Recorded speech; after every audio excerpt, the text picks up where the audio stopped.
aman dan bahagia. Di sini saya perwakilan dari kelompok 6 mata kuliah Komunikasi Dasar Ilmu Pengetahuan Alam dari kelas 2C PGSD. Langsung saja, yang beranggotakan yaitu saya, Bakti Dian Rahmadi, NIM 202015097, dan di sebelah saya ada Mbak Intan. Perkenalkan, saya Intan Tiara Dewi dengan NIM 20200015100. Perkenalkan, nama saya Anjuda Kusuma dengan NIM 20200015093. Saya Lina Nur Sabrina dengan NIM 20200150181. Di sini kami akan mempraktekkan langkah-langkah atau proses bagaimana perubahan zat dan wujudnya mengenai materi yang telah disampaikan pada kasus Bor. Selamat menyaksikan dari hasil presentasi kami. Terima kasih. Percobaan pertama yaitu proses percobaan pada sebuah gelas yang berisi es, apakah akan terbentuk air pada dinding luar gelas? Mari kita buktikan. Pertama, masukkan air dalam gelas.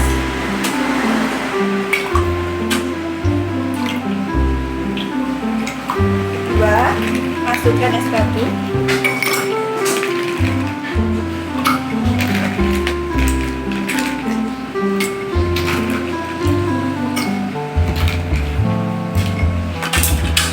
Ketiga, tutup dengan cini atau piring kecil.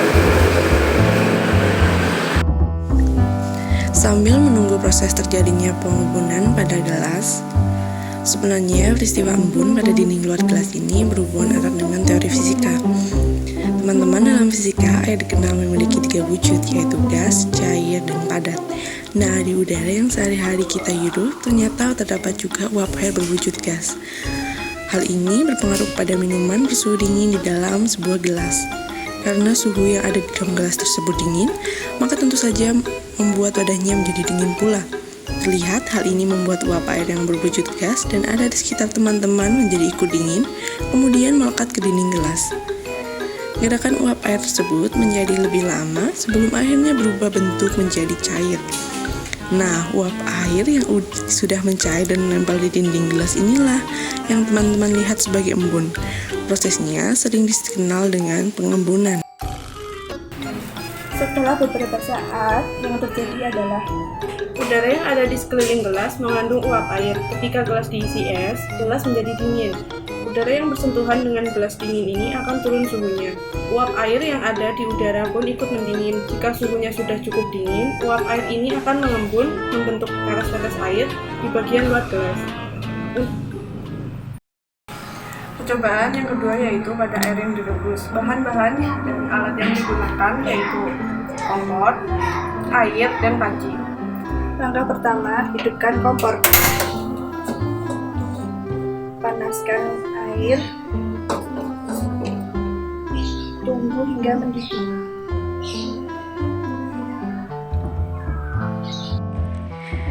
Evaporasi atau penguapan adalah perubahan yang terjadi pada zat cair yang mengubah bentuk benda menjadi gas.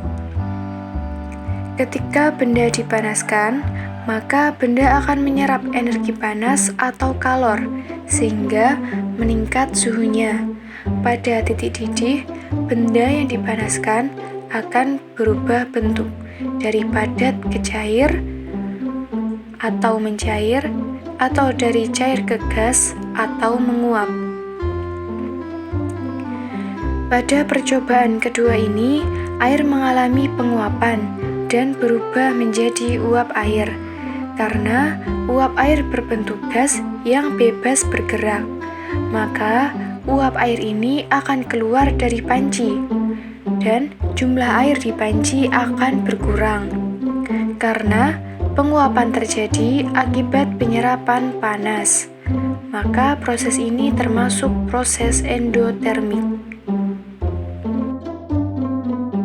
Jadi pada percobaan kedua yang terjadi adalah Apabila air dipanaskan hingga mendidih, air akan mengalami penguapan dari proses pemanasan sehingga menimbulkan uap.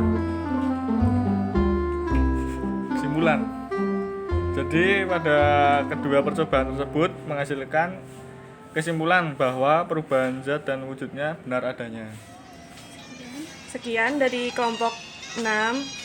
Assalamualaikum warahmatullahi wabarakatuh. Salam dan bahagia.